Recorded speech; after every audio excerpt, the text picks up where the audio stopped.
Hello. For my historical literacy presentation, I chose the Salem witch trials of 1692.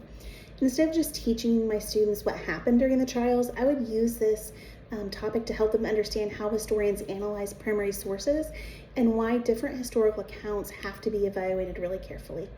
My intended audience would be an 11th grade U.S. history class, and because this is a topic that this age group is normally very interested in, I think it would be a great way to start teaching about primary sources since they already have buy-in with the topic.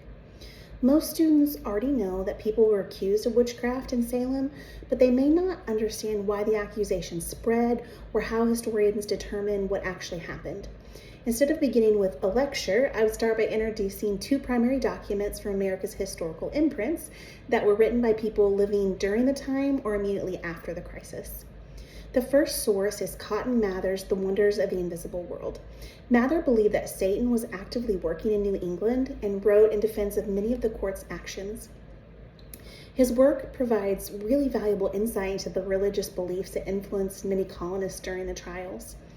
At the same time, students must remember that Mather was writing with a particular purpose or agenda. He wanted to defend the proceedings and reassure readers that the colony was responding appropriately to a spiritual threat.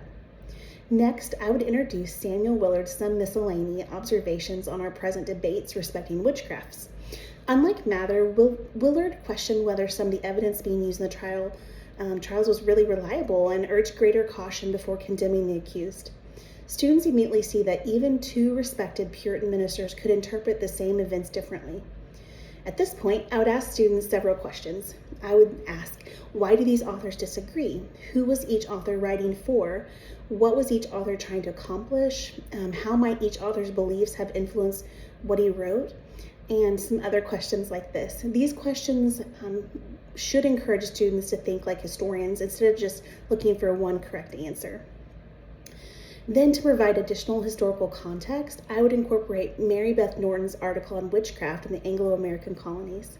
Norton explains that students must understand the 17th century worldview to fully appreciate why accusations of witchcraft seemed believable to many colonists, and shows how studying witchcraft can open discussions about colonial communities, religion, and society, among other things. Finally, I would use Amy C. Saleni's research on the interpretation of the Salem witch trials to show that history just continues to be re-examined over time. She argues that popular memory, tourism, and even myth have sometimes distorted public understanding of Salem, reminding students that historians continue to evaluate evidence and reinterpret the past. I would conclude by reminding students that historical literacy is much more than just memorizing names and dates. It involves asking who created a source, why was it written, who was the intended audience, how it compares with other evidence.